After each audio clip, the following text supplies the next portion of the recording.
4 பேர் வந்தா ஒரு நேரம் சோறு போட மாட்டேங்குது.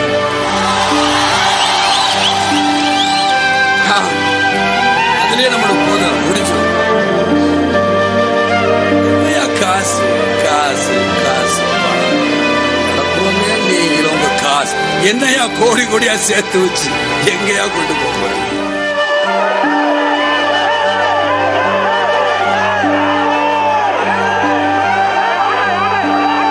விஜயகாந்த் வாழ்ந்தான், இருந்தான், வாழ்ந்து கொண்டே இருந்தான்.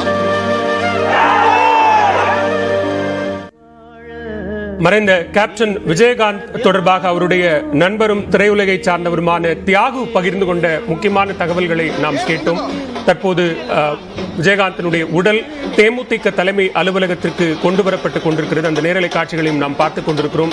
ஆயிரக்கணக்கான தொண்டர்கள், நேரம் கூட கூட தொண்டர்களினுடைய எண்ணிக்கை கூடிக்கொண்டிருக்கிறது.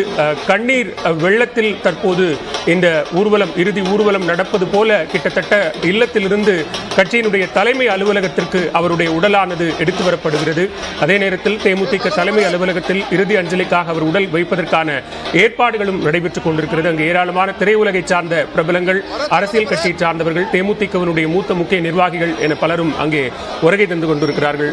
திரு மோகன்ராம், நீங்க முன்னாடி முந்தையதாக பேசியவர்கள் பற்றி சொல்லிக்கிட்டு இருக்கும் போதே அதை விட ஒரு படி கூடுதலாக திரு தியாகு அந்த நட்பு அப்படிங்கிறது ஒரு புது இலக்கணமே எழுதலாம் இவர்களுடைய நட்புக்கு அப்படிங்கிற அளவுக்கு அவர் ஒரு நண்பராக இருந்திருக்கிறார் அப்படிங்கிறது பார்க்கிறோம். இன்னும் சொல்ல போனால் நட்பின் இலக்கணம் அப்படிங்கிறதுக்கு இப்ராஹிம் ராவுத்தரும் விஜயகாந்தும் தான் மிகப்பெரிய உதாரணம்.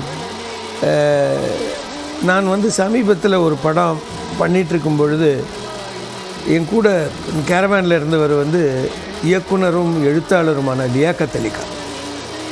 நண்பர் லியாக்கத் பகிர்ந்து கொண்ட சில விஷயங்கள், இன்ஃபேக்ட் அவர் தான் சொல்லணும், ஒரு நாள் நீங்கள் கண்டிப்பாக நம்ம சேனலுக்கு கூப்பிட்டு